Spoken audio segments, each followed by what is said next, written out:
Now, the Three Martini Lunch with Greg Corombos and Jim Geraghty. And welcome, everyone, to the Wednesday edition of the Three Martini Lunch, along with Jim Geraghty of National Review. I'm Greg Corombos of Radio America. We have good, bad, and crazy martinis for conservatives today. All of it brought to you by Casper Mattresses. Right now, Three Martini Lunch listeners can get $50 off towards select mattresses by visiting casper.com/lunch and using the promo code lunch at checkout. More on those wonderful mattresses a little bit later in the podcast.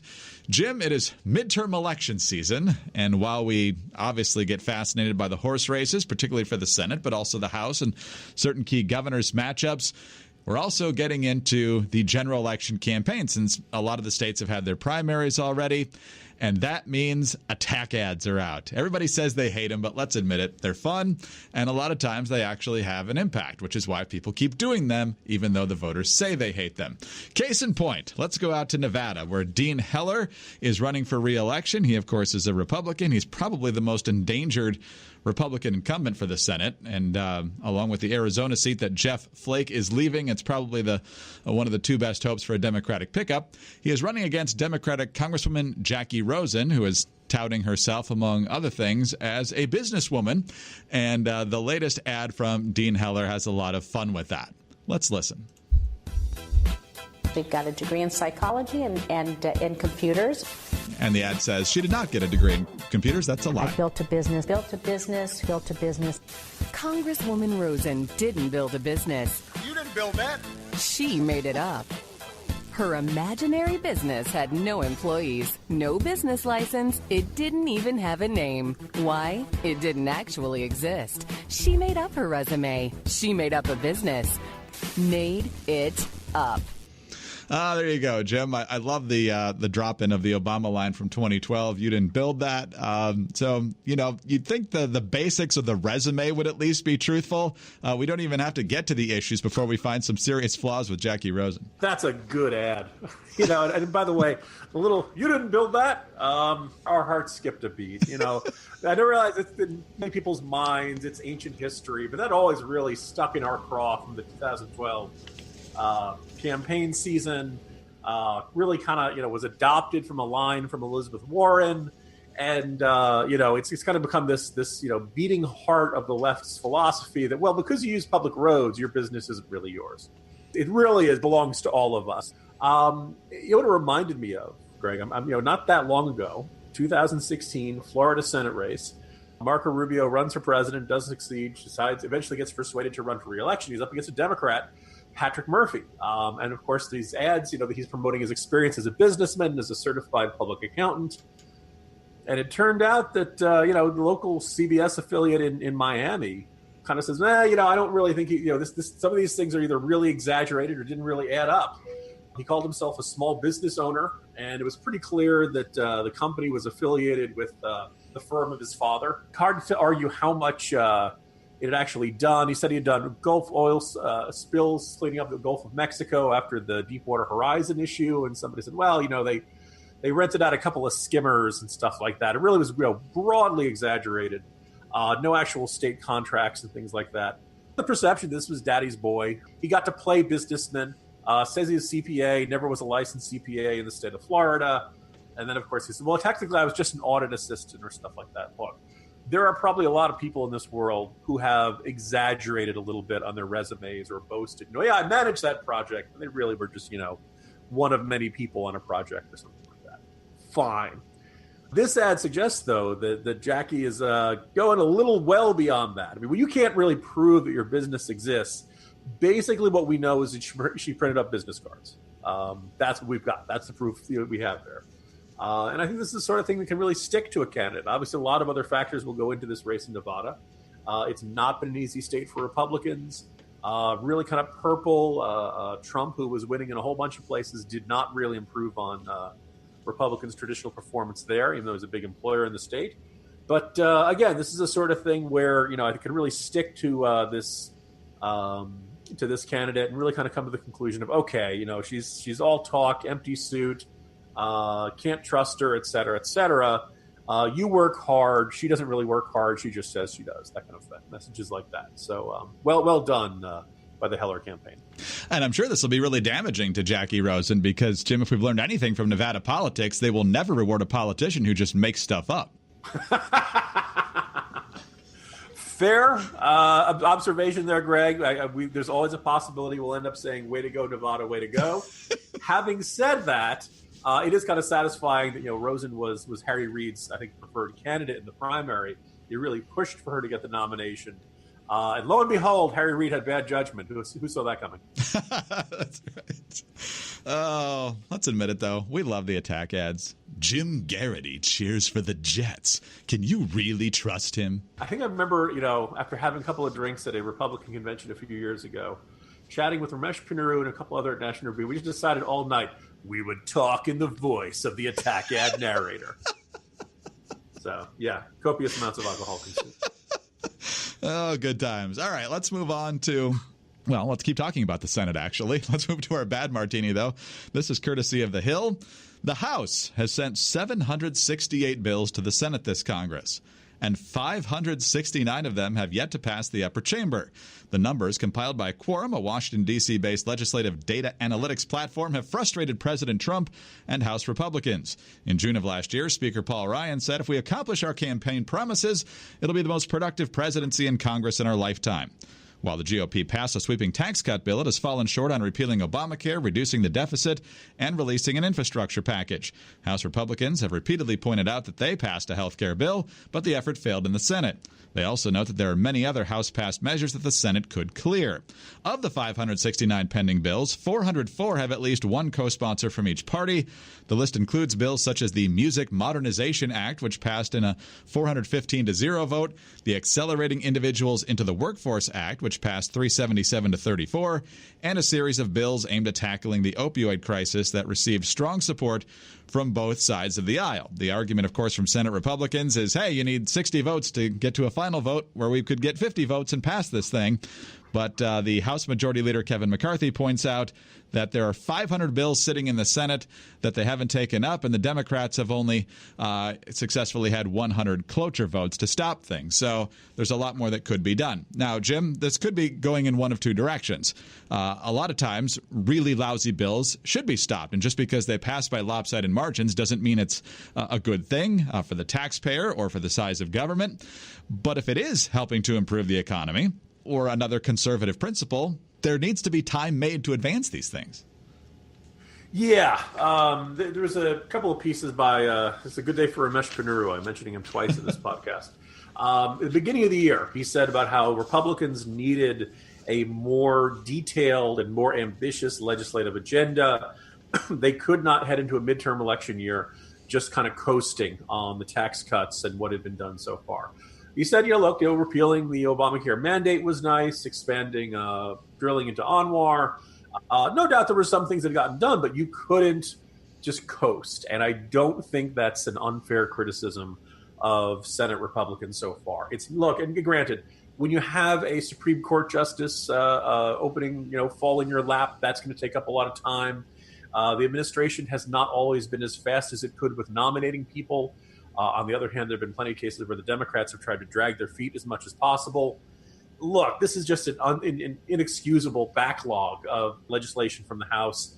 You could argue there's this, traditional role of the Senate is to be the saucer to let the tea cool and things like that. But come on, if you're in the Republican in the House and you're trying to pass legislation just to watch it wither on the vine and die over in the Senate, it's got to be deeply dispiriting, and you can't help but wonder whether that drove some of the House Republican retirements in this past cycle. A sense of, Democrats are going to block anything. We need 60 votes in the Senate. Anything that's remotely controversial isn't going to get 60 votes.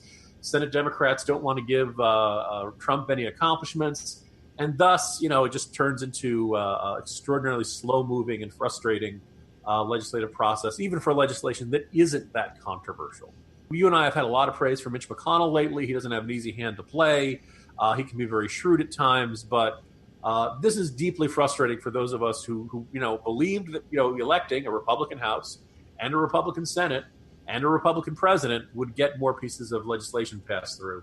Look, you and I have gone back and forth on the merits of getting rid of the filibuster for legislation. As I quickly point out, someday Republicans will be in the minority. of the U.S. Senate, and that someday they're going to end up, they may want to keep that filibuster there. But all in all, man, oh man, it's one of those things where it's just deeply frustrating to see so many ideas not even come close to getting enacted because of just the way the Senate operates. No, exactly right. At least make the Democrats have the votes on these 400 other bills. I would assume several of them, quite a few of them actually, are good pieces of legislation. And if you can't get to the 60-vote threshold, at least you can go back to voters and say, look what we were on the verge of doing, but the Democrats stopped us. That's a heck of a lot more compelling argument than, well, the House passed it, but we just didn't have time to get around to it. That's not going to get it done. And quite frankly, getting it done entirely and getting it to Trump's desk would be the best thing of all on a lot of these things. So, Greg, I just want to say to Senate Republicans and particularly also the Senate Democrats who are blocking this stuff, how do you sleep at night? Apparently on a Casper, because they don't have any instinct to get moving on these things. Casper is exactly the right way to go with your mattress. Casper is a sleep brand that makes expertly designed products to help you get your best rest one night at a time. The experts at Casper work tirelessly to make a quality sleep surface that cradles your natural geometry in all the right places. After all, you spend 1/3 of your life sleeping, so you should be comfortable. The original Casper mattress combines multiple supportive memory foams for a quality sleep surface with just the right amount of both sink and bounce. Its breathable design helps you sleep cool and regulates your body temperature throughout the night. Casper now offers two other mattresses, the Wave and the Essential. Now, the Wave features a patent-pending premium support system to mirror the natural shape of your body. The Essential has a streamlined design at a price that won't keep you up at night. All Casper products are designed, developed, and assembled in the United States. And remember, prices are affordable because Casper cuts out the middleman and sells directly to you. Definitely a good thing. Every Casper mattress is delivered right to your door in a small how do they do that sized box. Plus, there's free shipping and hassle-free returns in the U.S. and Canada. Plus, you can be sure of your purchase with Casper's 100-night risk-free sleep-on-it trial. That's more than 3 months. And if you still don't like it, you can get all your money back. It's a great deal. But you're not going to want your money back because it's a great mattress. Right now, 3 Martini Lunch listeners can get $50 off towards select mattresses by visiting Casper.com/lunch and using the promo code LUNCH at checkout. That's Casper.com/lunch and use the promo code LUNCH for $50 off select mattresses. Terms and conditions apply. All right, Jim, let's move to our crazy martini now. And I think folks are generally familiar with the antics of Sacha Baron Cohen. He portrays himself as Borat most famously, pretending to be this Kazakhstani immigrant and making a lot of public officials look pretty dumb. He's at it again with a new project for CBS and Showtime entitled Who is America? And one of the folks that he duped is former vice presidential nominee Sarah Palin. And she has a long Facebook post condemning Sacha Baron Cohen and his team. And she says, "Yep, we were duped. You got me, Sacha. Feel better now? I join a long list of American public personalities who have fallen victim to the evil, exploitive, sick humor of the British comedian Sacha Baron Cohen, enabled and sponsored by CBS Showtime. This quote-unquote legit opportunity to honor American vets and contribute to a legit Showtime historical documentary was requested of me via a speakers bureau. For my interview, my daughter and I were asked to travel across the country where Cohen, I presume, had heavily disguised himself as a disabled U.S. veteran, fake wheelchair and all. Out of respect for what I was led to believe would be a thoughtful discussion with someone who had served in uniform, I sat through a long, quote-unquote interview full of Hollywoodisms, disrespect, and sarcasm, but finally had enough and literally physically removed my mic and walked out, much to Cohen's chagrin. The disrespect of our U.S. military and middle-class Americans via Cohen's foreign commentaries under the guise of interview questions was perverse. Here's my challenge. Shallow Sasha boy, go ahead and air the footage. Experience tells us it would be heavily edited, not pretty, and intended to humiliate. She then challenges him to donate all the proceeds to a legit veterans charity. And just in case this wasn't bad enough, because she says, "How dare you mock those who have fought and served our country? Truly sick."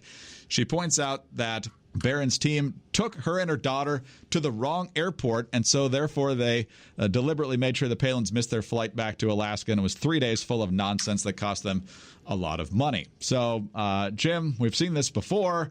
I'm sure this will get a lot of attention from the liberal media because I know Dick Cheney and some other people on the right are featured in this, but this is a pretty tired act, especially when it starts mocking disabled vets.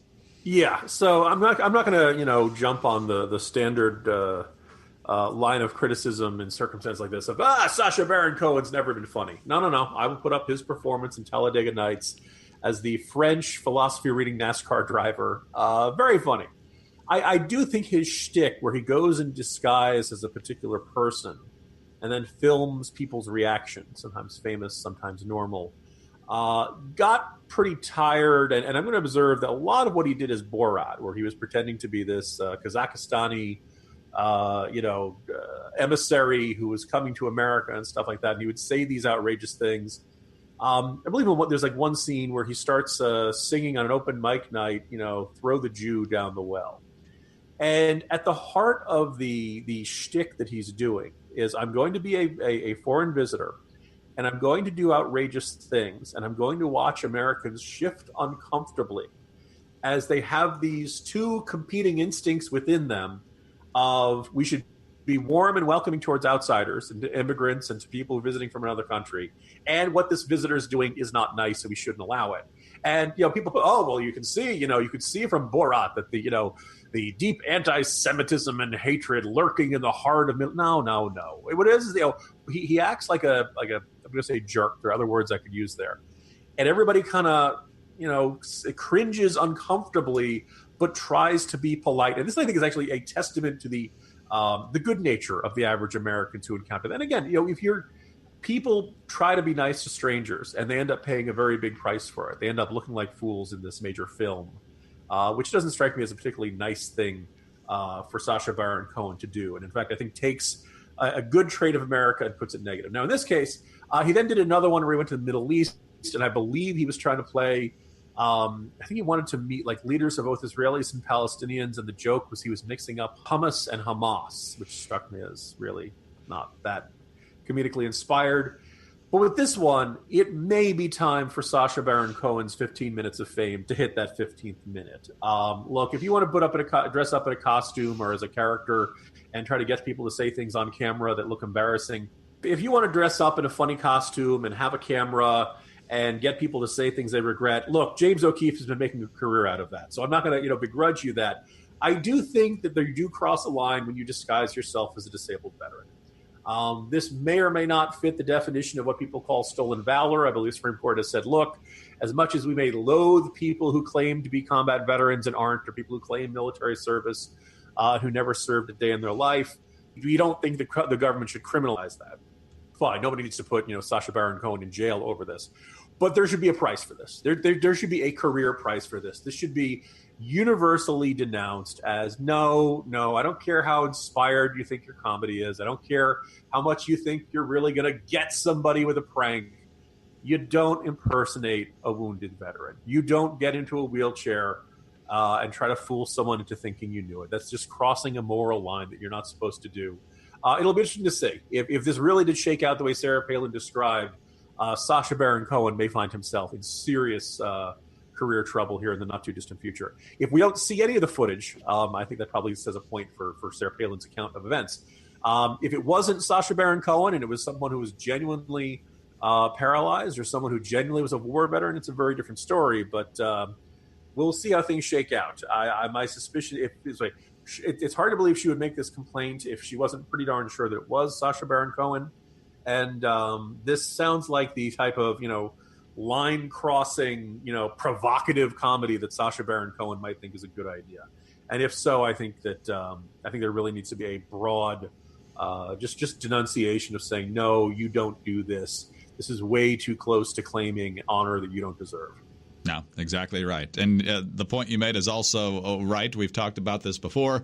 You probably ought not to criminalize the speech, but it can be absolutely shamed from the highest of heights and as broadly as we can, if in fact that's what happens. So, Jim, not exactly the funniest way to end this particular episode, but we can at least think about the attack ads and smile as we head out, and hopefully we'll have many more effective ones against Democrats in particular. See you tomorrow. Greg, you didn't build that. Jim Geraghty of National Review. I'm Greg Corombos of Radio America, and thanks very much for being with us today. Don't forget to visit our good friends over at Casper. Get that $50 off your mattress, casper.com/lunch, and tune in again Thursday for the next 3 Martini Lunch.